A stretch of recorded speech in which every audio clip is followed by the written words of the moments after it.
Hello, everyone, and welcome to episode 5 of Beyond Boba. So I know that we're your hosts. My name is Angela, and this I'm is the Sophia. lovely Sophia.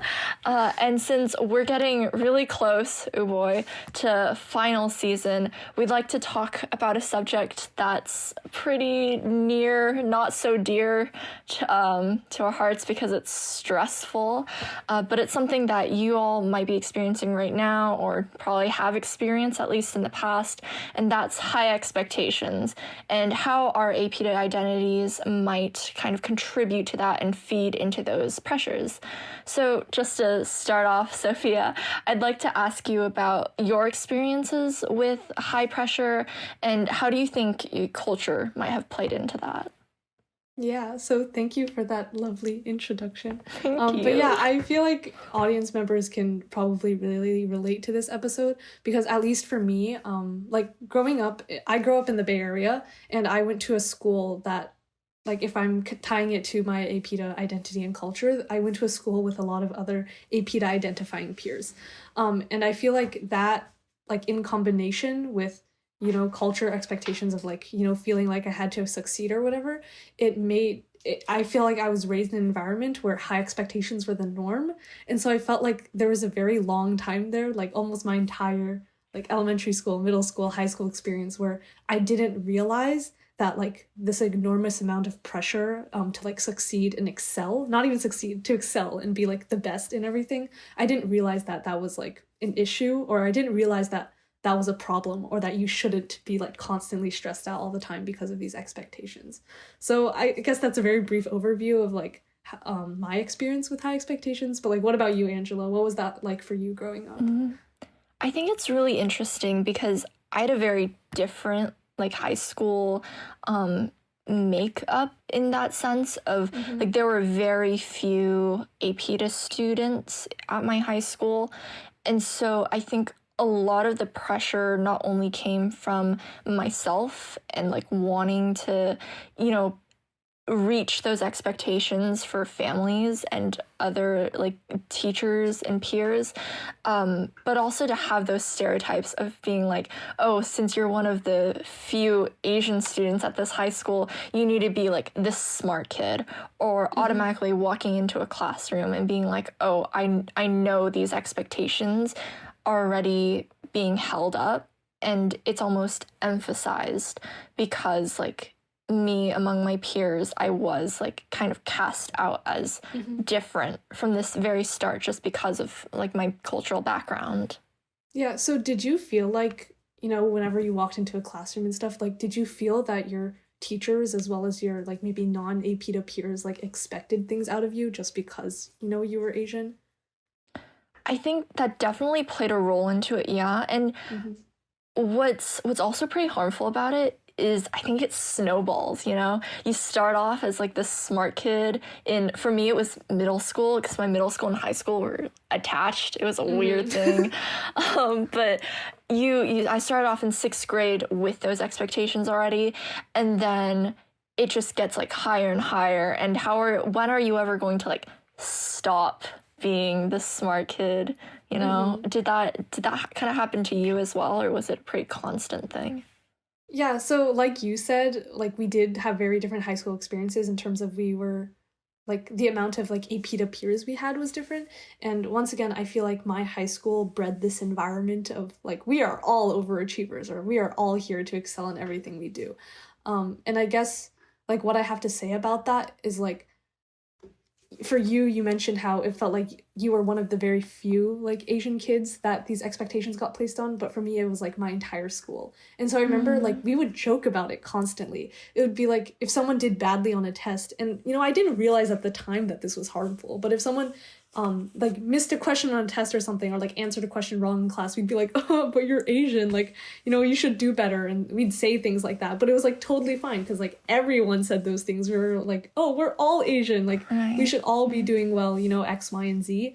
And I guess just at the time not realizing like how harmful of a narrative that is, because even though you're like telling jokes about it, that doesn't mean that it's not real, or like I feel like there's definitely implications behind that of how toxic of an environment it was, of all these students constantly feel like they're competing against each other to be the best, when like how can like 50% of your school that is like Asian identifying, like has these very high expectations because of their culture, like how can you guys all be the best, right?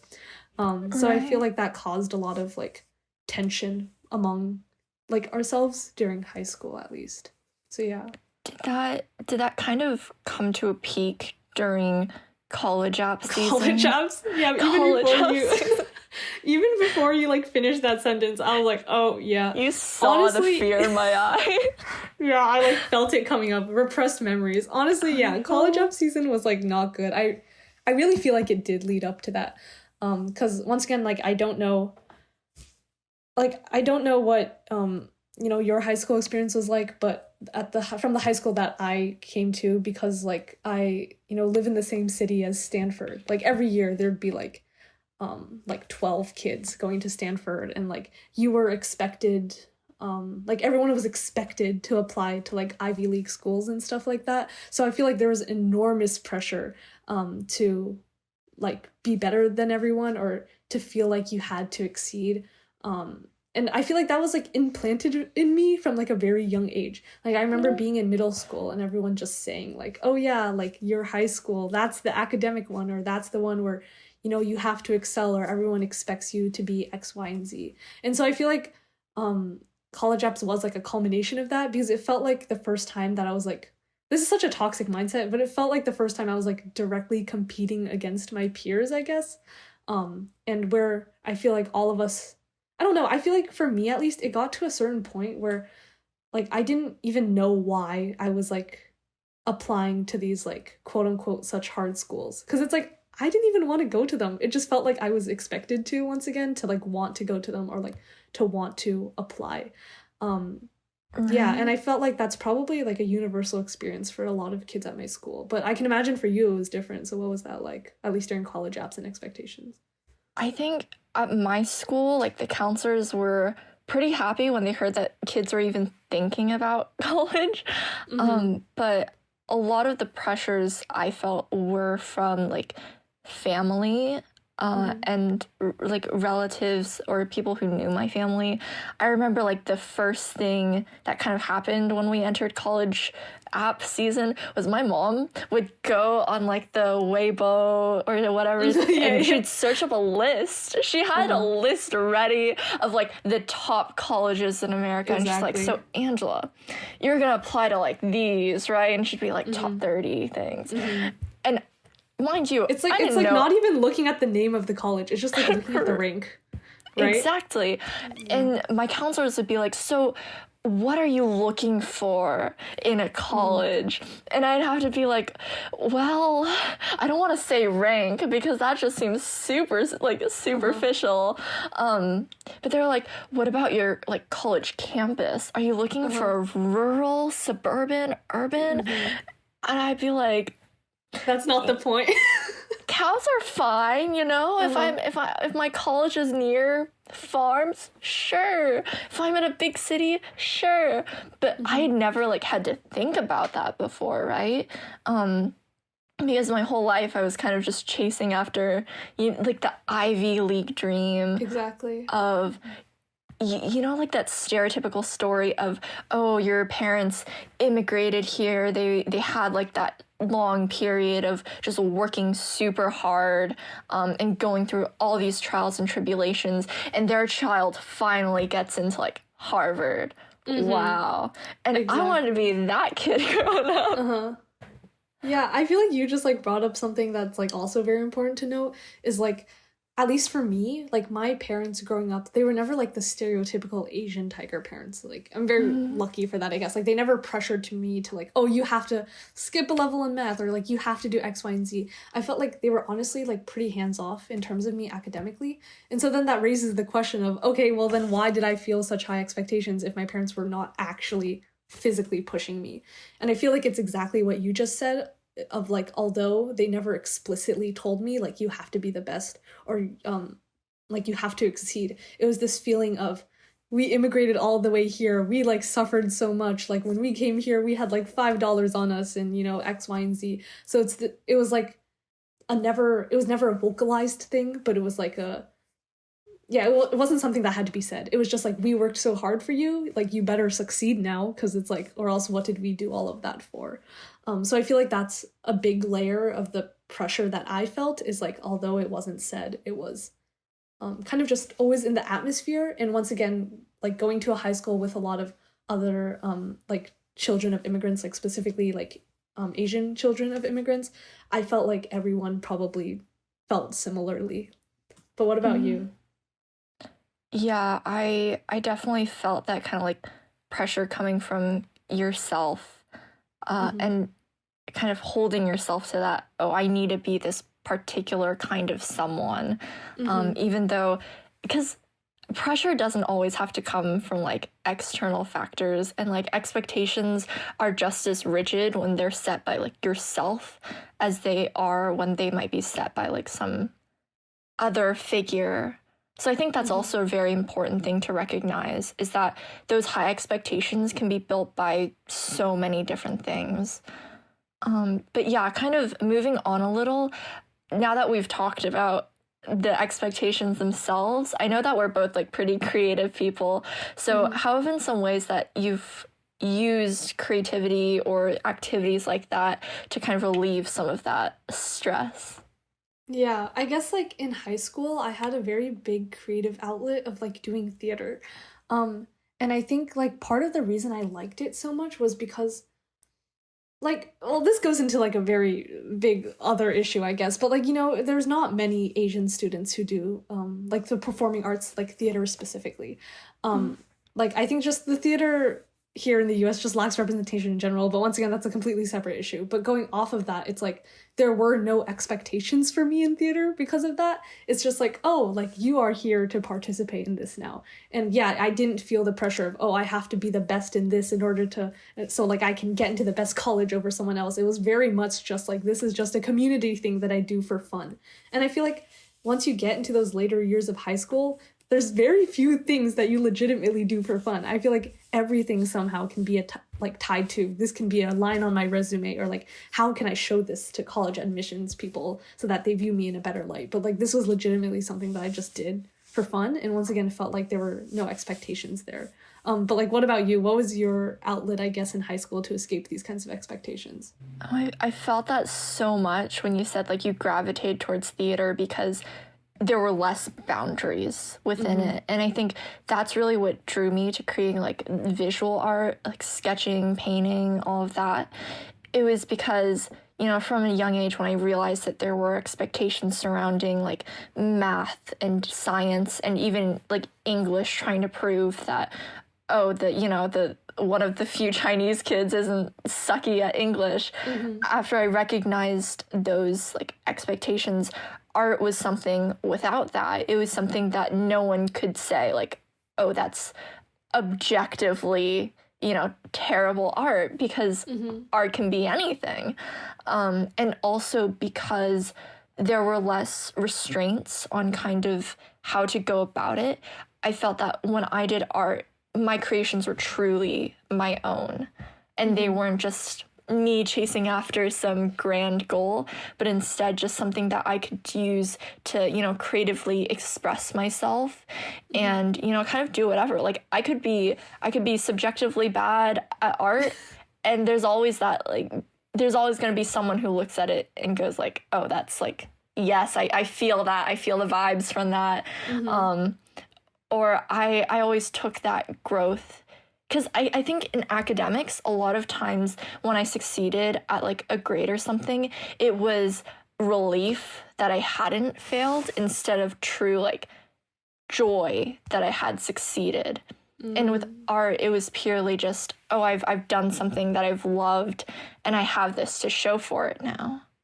Yeah. Yeah, I feel like to tie that into another, like, something else, it's like art is intrinsically motivated rather than like extrinsically motivated. Yes. Because once again, like you said, like with the grades, it's not about doing well, it's about not doing bad, right? Yes. Exactly. And why? Because of your GPA, right? Or like because of how your parents or your peers might view you, while art is legitimately something that like we both did for fun, like outside of, escaping those expectations.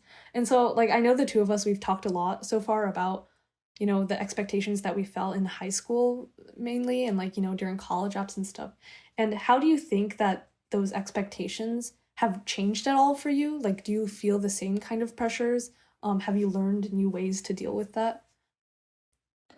Yeah, I think it's a very different pressure now Mm-hmm. from high school, because it felt like before college and after college are just like two very separate parts of my life, goal and expectation wise. Because before college, it was always, what college am I going to get into? Or Yeah. how do I prepare for college apps?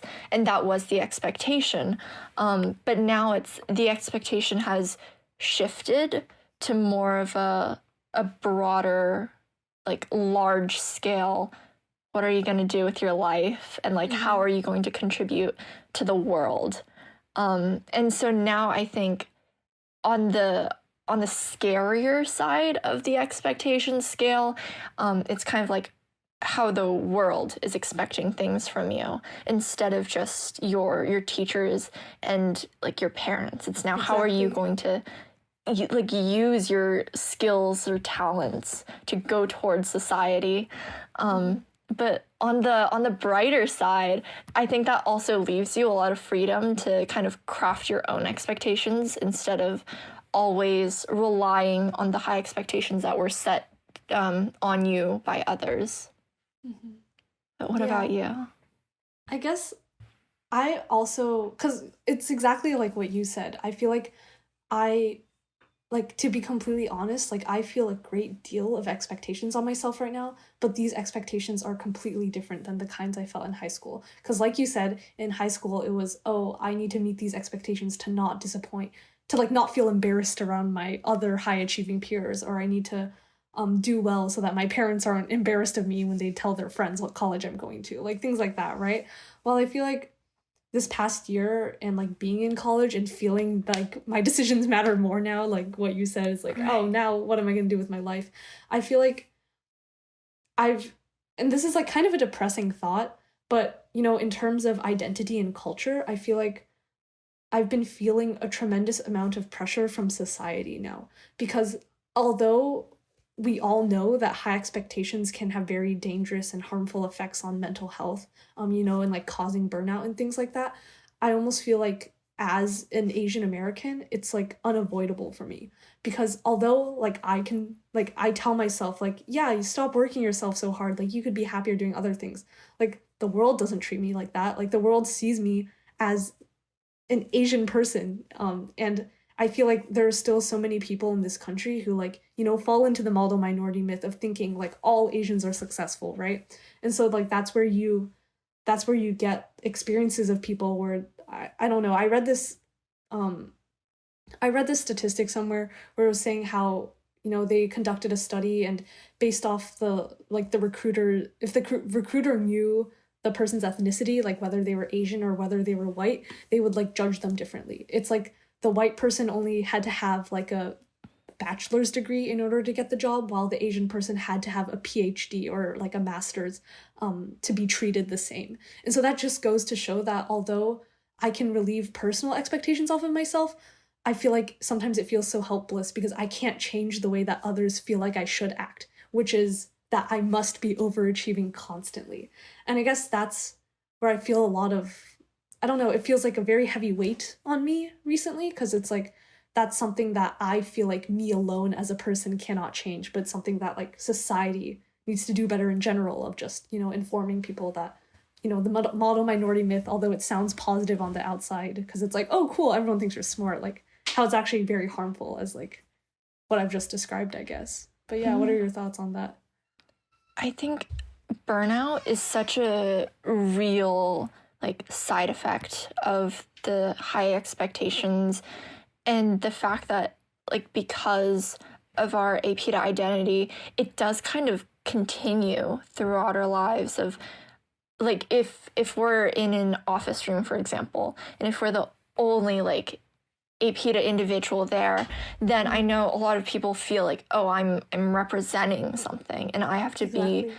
like, there are high expectations, maybe not on me by like the CEO or the other workers, but there's the inherent expectation of I'm standing here representing like my APIDA peers, and I need to hold myself to such a high standard in order to like disprove all the negative things about us, and like show ourselves in such a like good appearance in the world. But that can get just so tiring. And this kind of ties into something I always tell myself when I'm feeling burnt out, and to cope with that.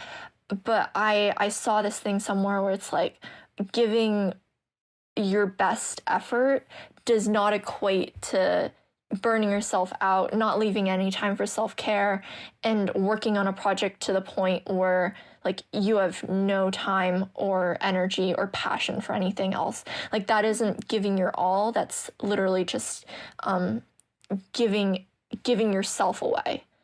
And that's not a goal that we should be having.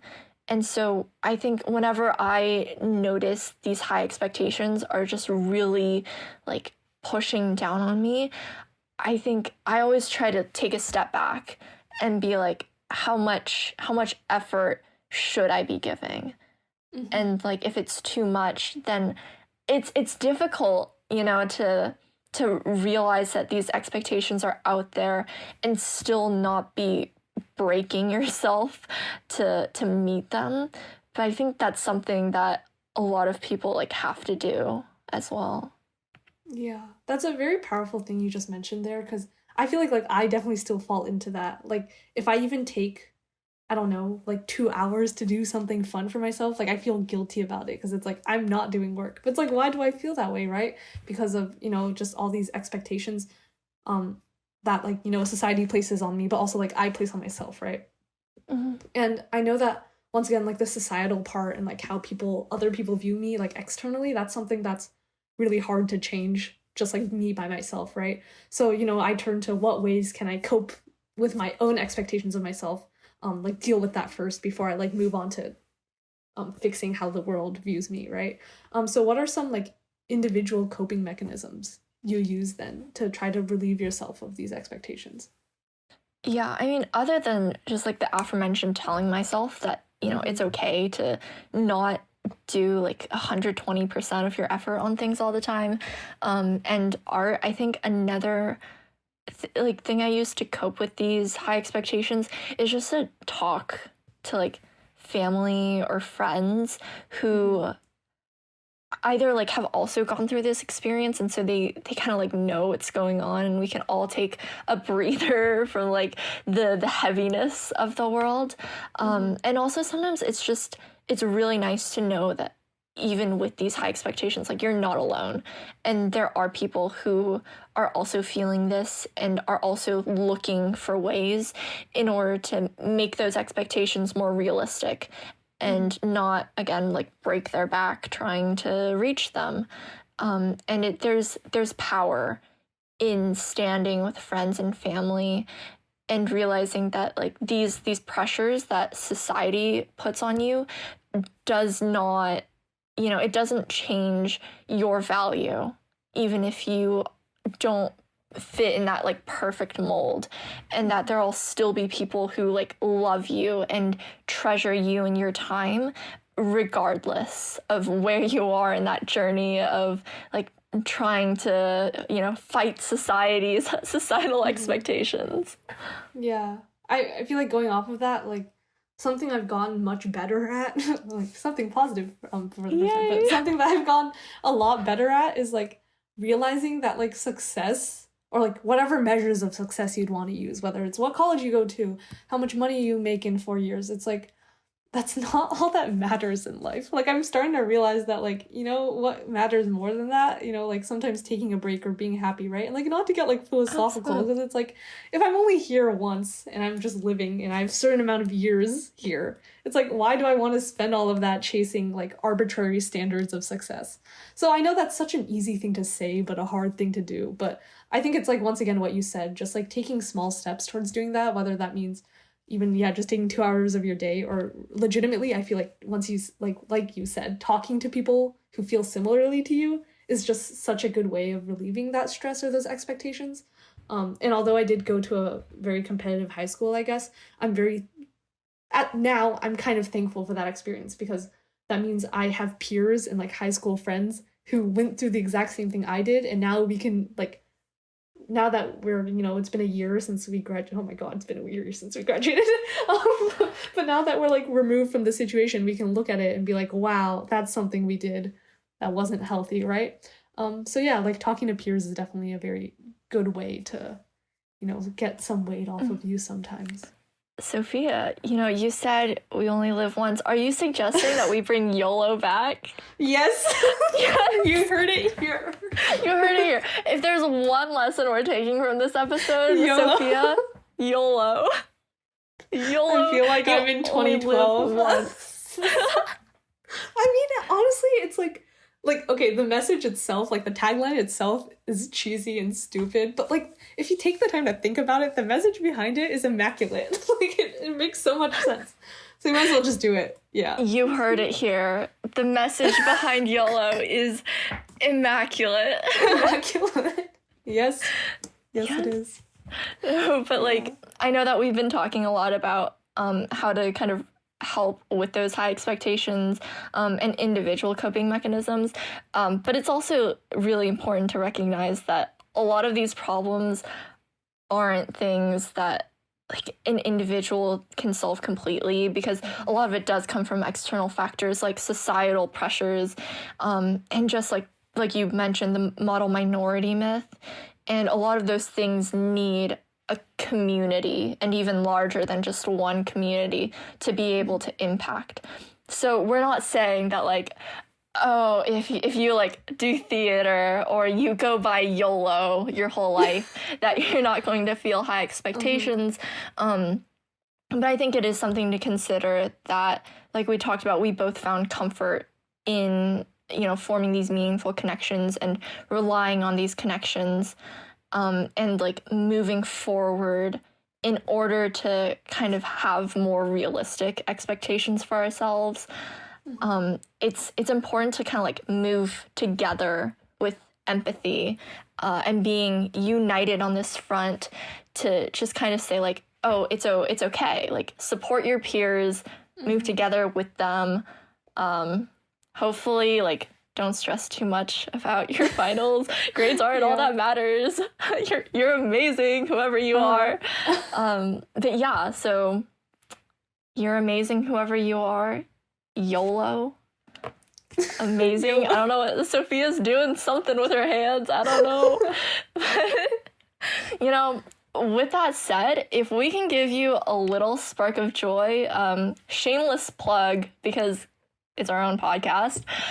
Yes, we will be plugging ourselves. We're plugging ourselves, and we're proud of it. If you go to bit.ly/Beyond Boba 5, which is the number of our podcast, the number of our podcast episode, I'll do the grocery line thing. Again, that is bit.ly/Beyond Boba 5. You can have the chance to win some adorable sticky note pads and a strawberry milk pen case. It's very cute. I know. I'm honestly jealous I can't win it myself, but you should try and do it, and then maybe give it to me if you don't want it. But see, that's high praise. So if you fill out that Google form, it's really easy. If you're a USC student, it's your name, email, and then just anything from this episode that you found fun or interesting. You can earn the chance to win that prize. So again, that is bit.ly/Beyond Boba 5. Thank you so much for listening to episode 5 of Beyond Boba. You're amazing. YOLO. YOLO.